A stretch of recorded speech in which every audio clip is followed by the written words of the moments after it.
Chapter 20.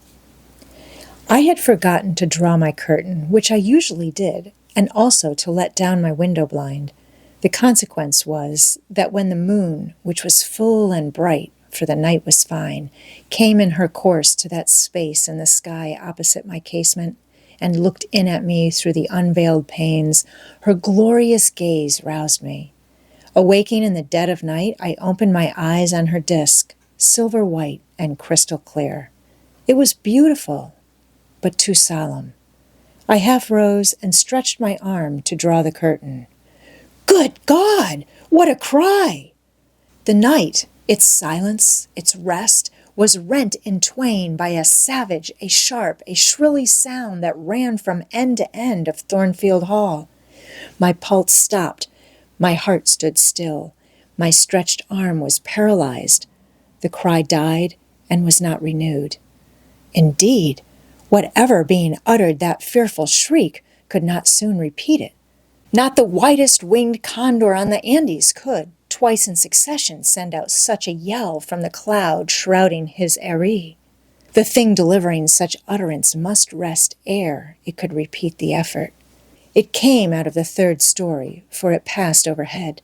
And overhead, yes, in the room just above my chamber ceiling, I now heard a struggle, a deadly one it seemed from the noise, and a half-smothered voice shouted, "Help! Help! Help!" 3 times rapidly. "Will no one come?" it cried, and then, while the staggering and stamping went on wildly, I distinguished through plank and plaster, "Rochester! Rochester! For God's sake, come!" A chamber door opened, someone ran or rushed along the gallery, another step stamped on the flooring above, and something fell, and there was silence. I had put on some clothes, though horror shook all my limbs. I issued from my apartment. The sleepers were all aroused. Ejaculations, terrified murmurs sounded in every room. Door after door unclosed, one looked out and another looked out. The gallery filled. Gentlemen and ladies alike had quitted their beds and, "Oh, what is it? Who is hurt? What has happened? Fetch a light. Is it fire? Are there robbers? Where shall we run?" was demanded confusedly on all hands. But for the moonlight, they would have been in complete darkness. They ran to and fro. They crowded together. Some sobbed, some stumbled. The confusion was inextricable. "Where the devil is Rochester?" cried Colonel Dent. "I cannot find him in his bed." "Here, here," was shouted in return. "Be composed, all of you. I'm coming." And the door at the end of the gallery opened, and Mr. Rochester advanced with a candle. He had just descended from the upper story. One of the ladies ran to him directly. She seized his arm. It was Miss Ingram. "What awful event has taken place?" said she. "Speak, let us know the worst at once."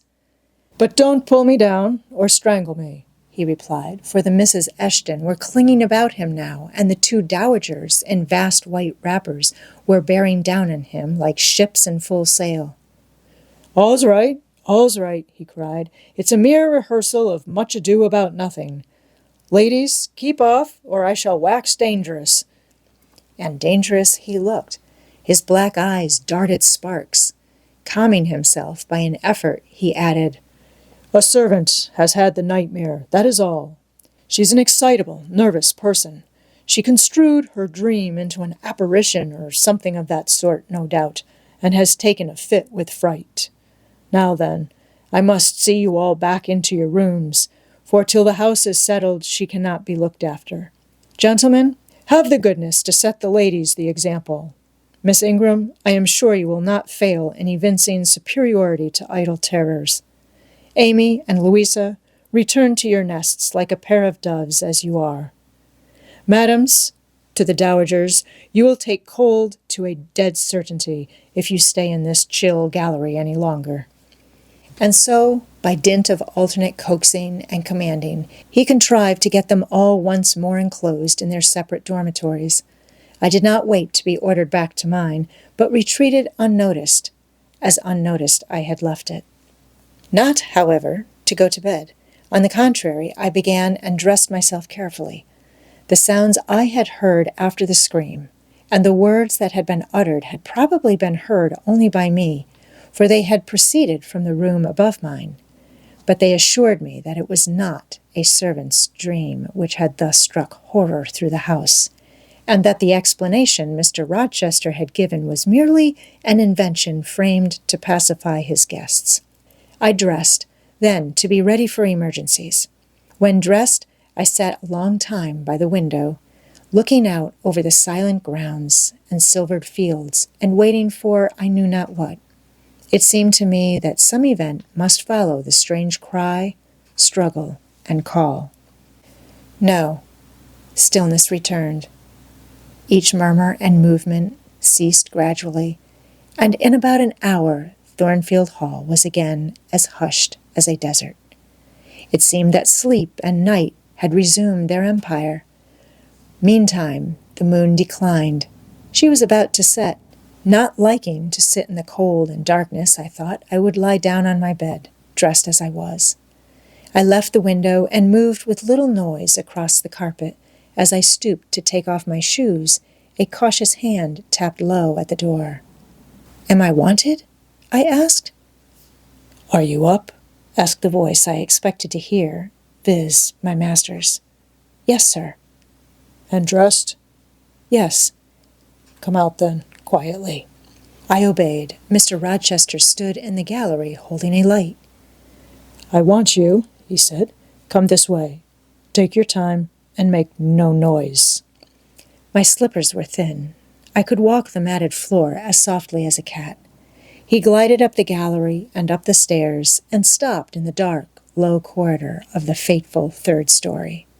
I had followed and stood at his side. "Have you a sponge in your room?" he asked in a whisper. "Yes, sir." "Have you any salts, volatile salts?" "Yes." "Go back and fetch both." I returned, sought the sponge on the washstand, the salts in my drawer, and once more retraced my steps. He still waited. He held a key in his hand. Approaching one of the small black doors, he put it in the lock. He paused and addressed me again. "You don't turn sick at the sight of blood?" "I think I shall not. I have never been tried yet." I felt a thrill while I answered him, but no coldness and no faintness. "Just give me your hand," he said. "It will not do to risk a fainting fit." I put my fingers into his. "Warm and steady," was his remark. He turned the key and opened the door. I saw a room I remembered to have seen before, the day Mrs. Fairfax showed me over the house. It was hung with tapestry, but the tapestry was now looped up in one part, and there was a door apparent which had then been concealed. This door was open. A light shone out of the room within. I heard thence a snarling, snatching sound, almost like a dog quarreling. Mr. Rochester, putting down his candle, said to me, "Wait a minute," and he went forward to the inner apartment. A shout of laughter greeted his entrance, noisy at first and terminating in Grace Poole's own goblin. "Ha! Ha!" She, then, was there. He made some sort of arrangement without speaking, though I heard a low voice address him. He came out and closed the door behind him.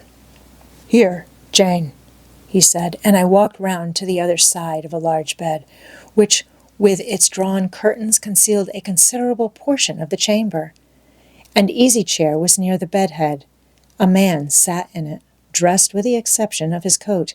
He was still, his head leaned back, his eyes were closed. Mr. Rochester held the candle over him. I recognized in his pale and seemingly lifeless face the stranger, Mason.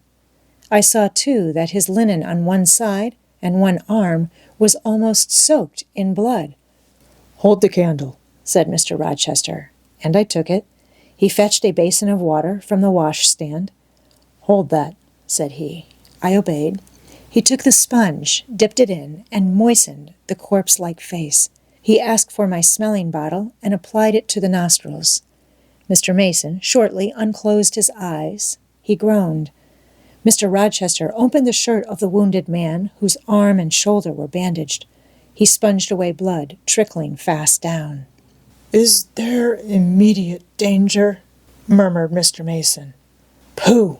No, a mere scratch. Don't be so overcome, man. Bear up. I'll fetch a surgeon for you now myself. You'll be able to be removed by morning, I hope. Jane," he continued. "Sir? I shall have to leave you in this room with this gentleman for an hour, or perhaps 2 hours.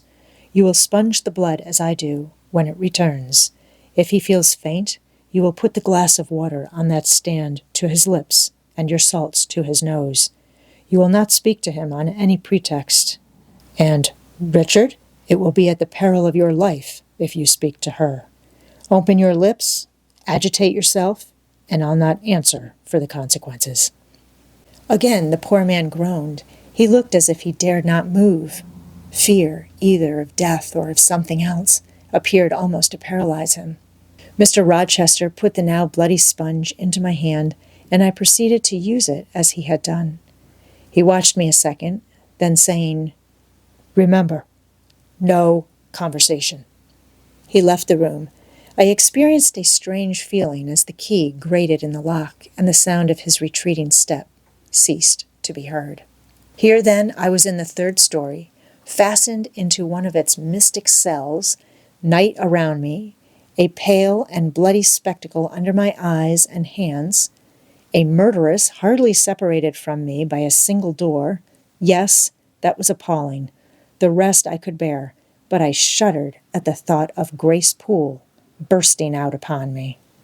I must keep to my post, however. I must watch this ghastly countenance, these blue, still lips forbidden to unclose, these eyes now shut, now opening, now wandering through the room, now fixing on me, and ever glazed with the dullness of horror. I must dip my hand again and again in the basin of blood and water and wipe away the trickling gore. I must see the light of the unsnuffed candle wane on my employment, the shadows darken on the wrought antique tapestry round me, and grow black under the hangings of the vast old bed, and quiver strangely over the doors of a great cabinet opposite, whose front, divided into 12 panels, bore in grim design the heads of the 12 apostles, each enclosed in its separate panel as in a frame, while above them, at the top, rose an ebon crucifix and a dying Christ.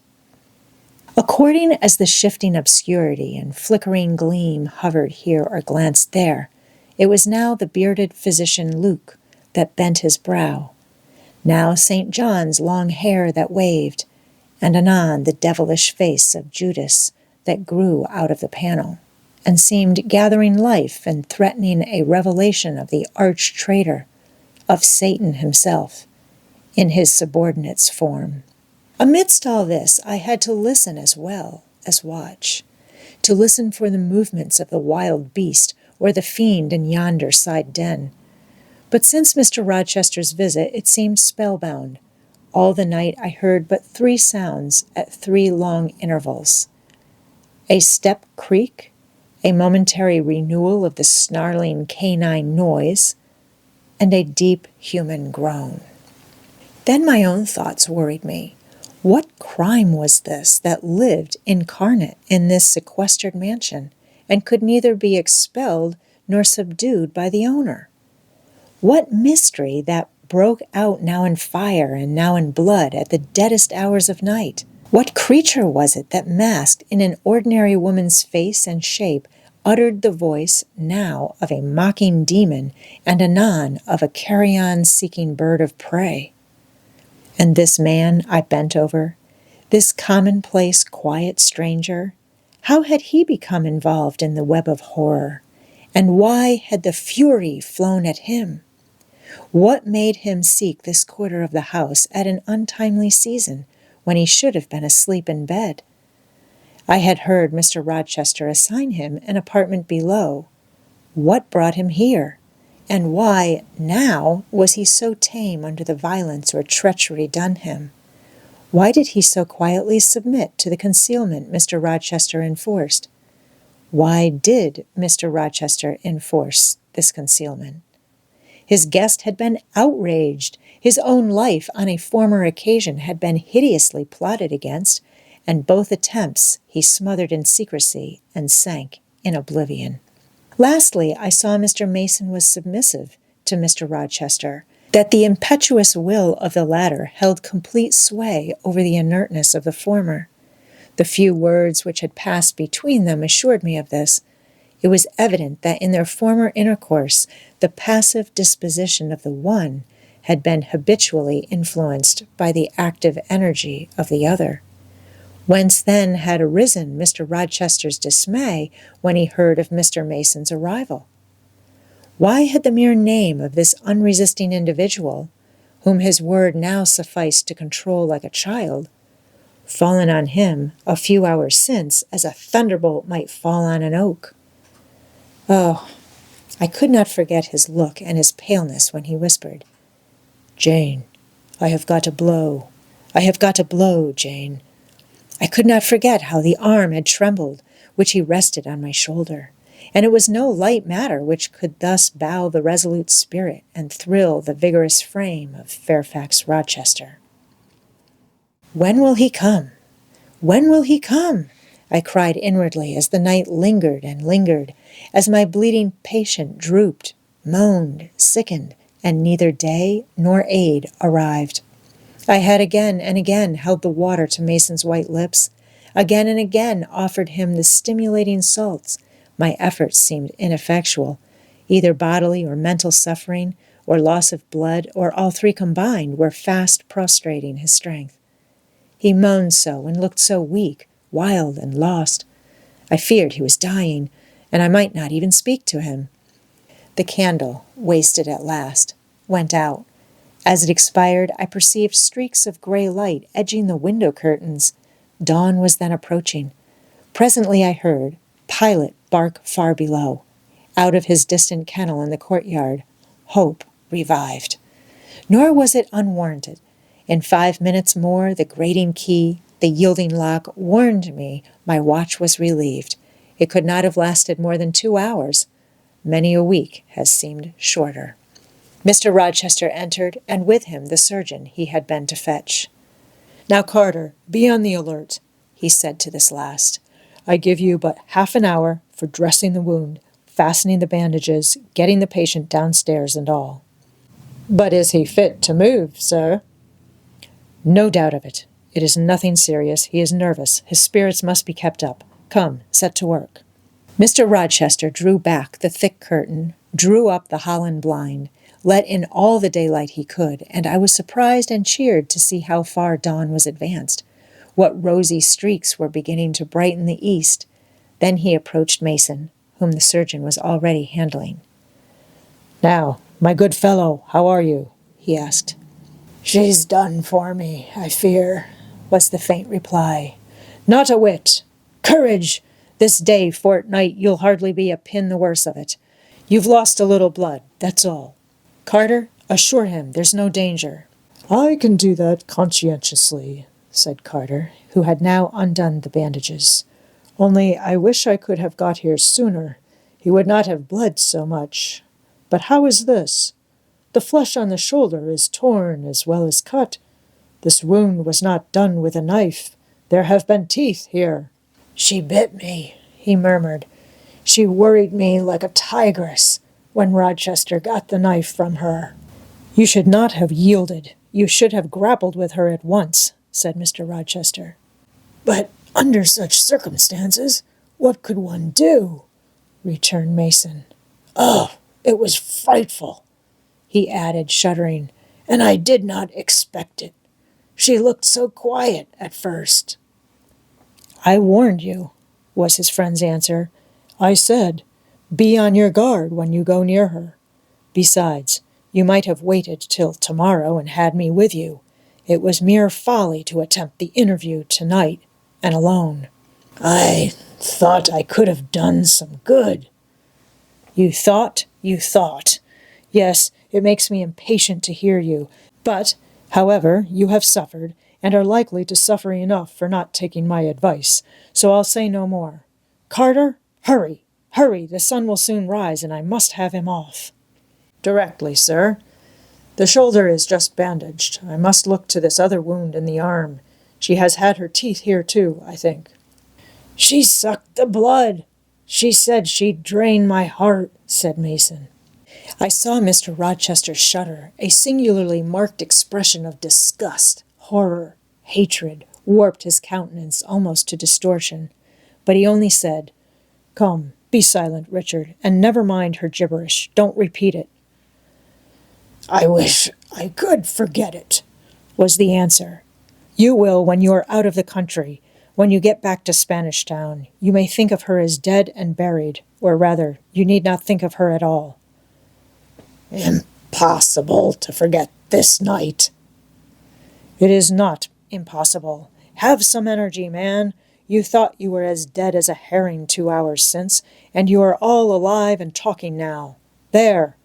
Carter has done with you, or nearly so. I'll make you decent in a trice. Jane," he turned to me for the first time since his re-entrance, "take this key, go down into my bedroom, and walk straight forward into my dressing room. Open the top drawer of the wardrobe, and take out a clean shirt and neck handkerchief. Bring them here, and be nimble." I went, sought the repository he had mentioned, found the articles named, and returned with them. "Now," said he, "go to the other side of the bed while I order his toilet, but don't leave the room. You may be wanted again." I retired as directed. "Was anybody stirring below when you went down, Jane?" inquired Mr. Rochester presently. "No, sir. All was very still." "We shall get you off cannily, Dick, and it will be better, both for your sake and for that of the poor creature in yonder. I have striven long to avoid exposure, and I should not like it to come at last. Here, Carter, help him on with his waistcoat. Where did you leave your furred cloak? You can't travel a mile without that, I know, in this damned cold climate. In your room? Jane, run down to Mr. Mason's room, the one next mine, and fetch a cloak you will see there." Again I ran, and again returned, bearing an immense mantle lined and edged with fur. "Now, I've another errand for you," said my untiring master. "You must away to my room again. What a mercy you are shod with velvet, Jane. A clod-hopping messenger would never do at this juncture. You must open the middle drawer of my toilet table, and take out a little phial and a little glass you will find there. Quick!" I flew thither and back, bringing the desired vessels. "That's well. Now, doctor, I shall take the liberty of administering a dose myself on my own responsibility. I got this cordial at Rome, of an Italian charlatan, a fellow you would have kicked, Carter. It is not a thing to be used indiscriminately, but it is good upon occasion, as now, for instance. Jane, a little water."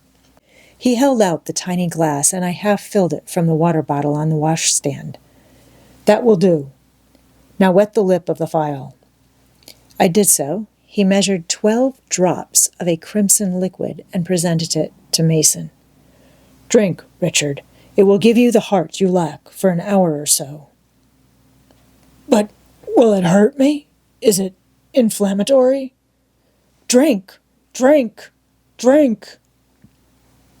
Mr. Mason obeyed, because it was evidently useless to resist.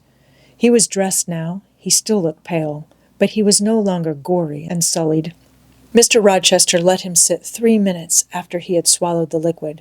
He then took his arm. "Now, I am sure you can get on your feet," he said. "Try." The patient rose. "Carter, take him under the other shoulder. Be of good cheer, Richard. Step out. That's it." "I do feel better," remarked Mr. Mason. "I am sure you do. Now, Jane, trip on before us away to the back stairs, unbolt the side passage door, and tell the driver of the post-chaise you will see in the yard, or just outside, for I told him not to drive his rattling wheels over the pavement, to be ready. We are coming. And, Jane, if anyone is about, come to the foot of the stairs, and—" It was by this time 5:30, and the sun was on the point of rising, but I found the kitchen still dark and silent. The side passage door was fastened. I opened it with as little noise as possible.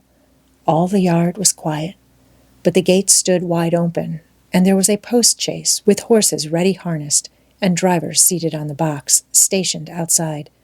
I approached him and said the gentlemen were coming. He nodded. Then I looked carefully round and listened. The stillness of early morning slumbered everywhere.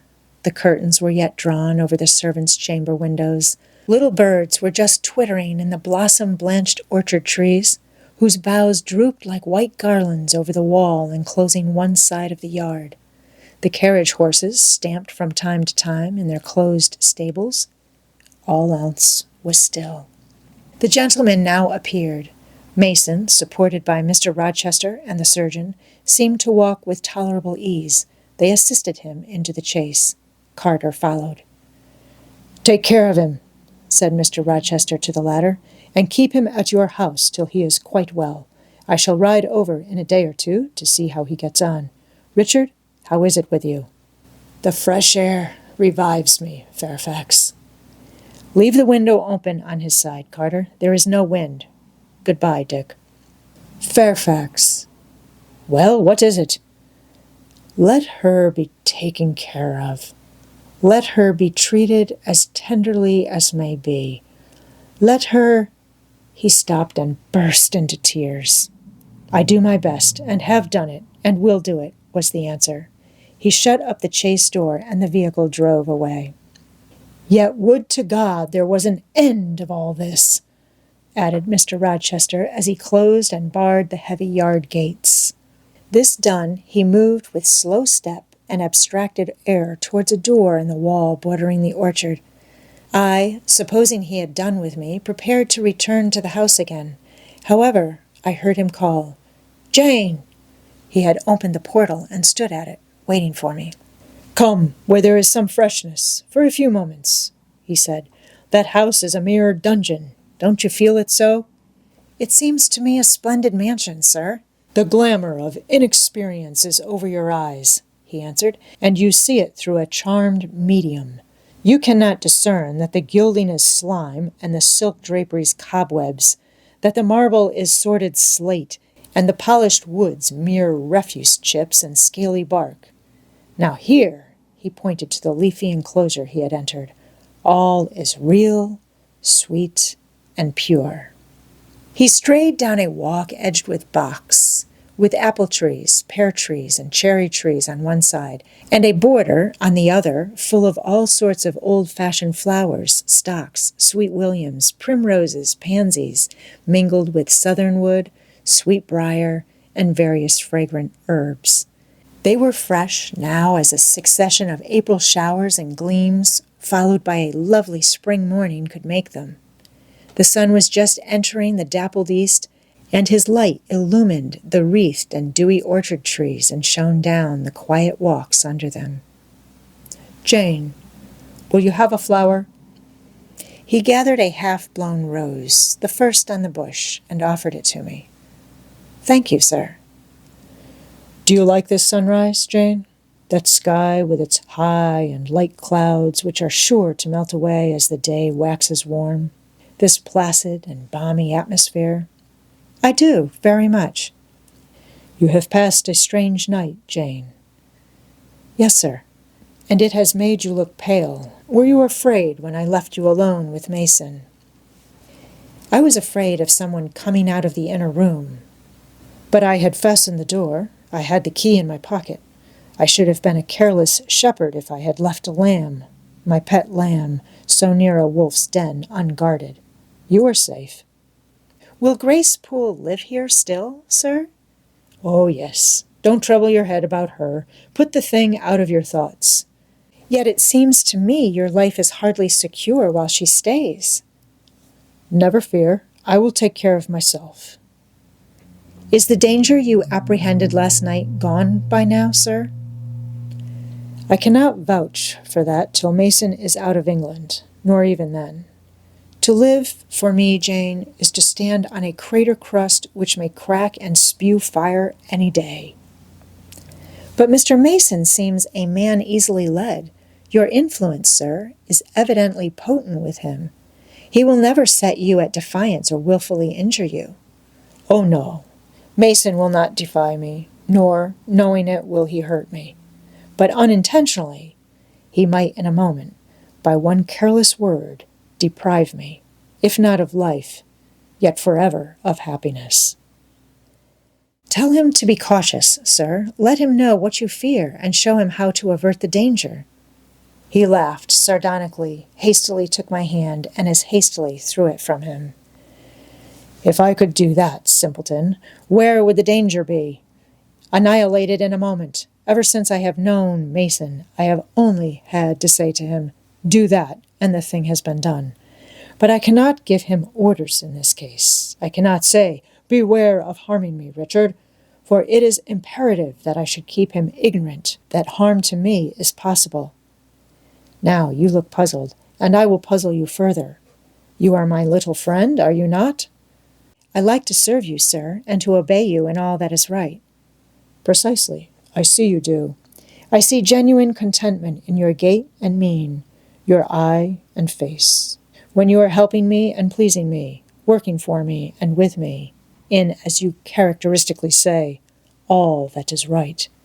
For if I bid you do what you thought wrong, there would be no light-footed running, no neat-handed alacrity, no lively glance and animated complexion. My friend would then turn to me, quiet and pale, and would say, no, sir, that is impossible. I cannot do it, because it is wrong, and would become immutable as a fixed star. Well, you too have power over me, and may injure me, yet I dare not show you where I am vulnerable, lest faithful and friendly as you are, you should transfix me at once. If you have no more to fear from Mr. Mason than you have from me, sir, you are very safe. God grant it be so. Here, Jane, is an arbor. Sit down. The arbor was an arch in the wall, lined with ivy. It contained a rustic seat. Mr. Rochester took it, leaving room, however, for me, but I stood before him. Sit, he said. The bench is long enough for two. You don't hesitate to take a place at my side, do you? Is that wrong, Jane? I answered him by assuming it. To refuse would, I felt, have been unwise. Now, my little friend, while the sun drinks the dew, while all the flowers in this old garden awake and expand, and the birds fetch their young ones breakfast out of the thornfield, and the early bees do their first spell of work, I'll put a case to you, which you must endeavor to suppose your own. But first, look at me and tell me you are at ease, and not fearing that I err in detaining you, or that you err in staying. No, sir, I am content. Well then, Jane, call to aid your fancy. Suppose you were no longer a girl well-reared and disciplined, but a wild boy indulged from childhood upwards. Imagine yourself in a remote foreign land. Conceive that you there commit a capital error, no matter of what nature or from what motives, but one whose consequences must follow you through life and taint all your existence. Mind, I don't say a crime. I am not speaking of shedding of blood or any other guilty act which might make the perpetrator amenable to the law. My word is error. The results of what you have done become in time to you utterly insupportable. You take measures to obtain relief, unusual measures, but neither unlawful nor culpable. Still, you are miserable, for hope has quitted you on the very confines of life.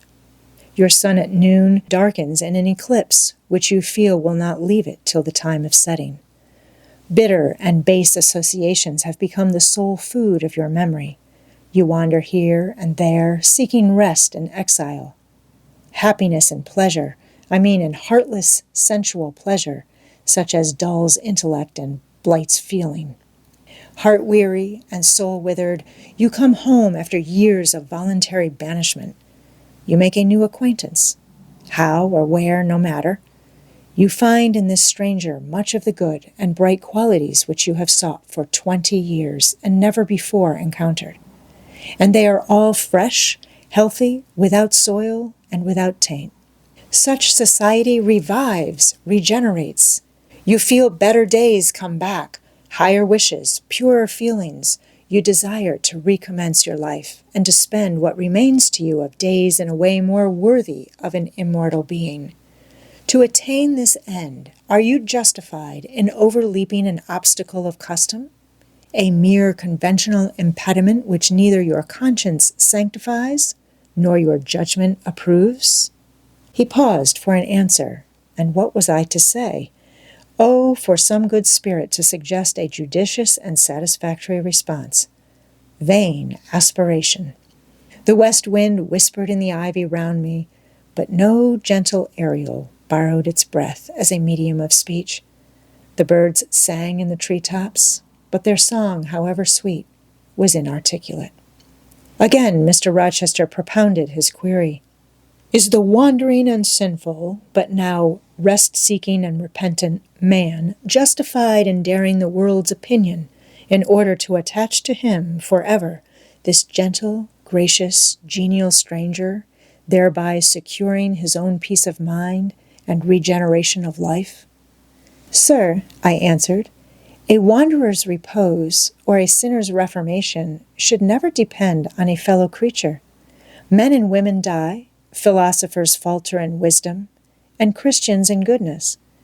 If anyone you know has suffered and erred, let him look higher than his equals for strength to amend and solace to heal. But the instrument, God who does the work, ordains the instrument. I have myself, I tell it you without parable, been a worldly, dissipated, restless man, and I believe I have found the instrument for my cure in— He paused. The birds went on caroling, the leaves lightly rustling. I almost wondered they did not check their songs and whispers to catch the suspended revelation, but they would have had to wait many minutes, so long was the silence protracted. At last I looked up at the tardy speaker. He was looking eagerly at me. Little friend, said he, in quite a changed tone, while his face changed too, losing all its softness and gravity, and becoming harsh and sarcastic. You have noticed my tender penchant for Miss Ingram. Don't you think if I married her she would regenerate me with a vengeance? He got up instantly, went quite to the other end of the walk, and when he came back he was humming a tune. Jane, said he, stopping before me, you are quite pale with your vigils. Don't you curse me for disturbing your rest? Curse you? No, sir. Shake hands in confirmation of the word. What cold fingers! They were warmer last night when I touched them at the door of the mysterious chamber. Jane, when will you watch with me again? Whenever I can be useful, sir. For instance, the night before I am married. I am sure I shall not be able to sleep. Will you promise to sit up with me to bear me company? To you I can talk of my lovely one, for now you have seen her and know her. Yes, sir. She's a rare one, is she not, Jane? Yes, sir. A strapper, a real strapper, Jane. Big, brown, and buxom, with hair just such as the ladies of Carthage must have had. Bless me, there is Dent and Lynn in the stables. Go in by the shrubbery, through that wicket.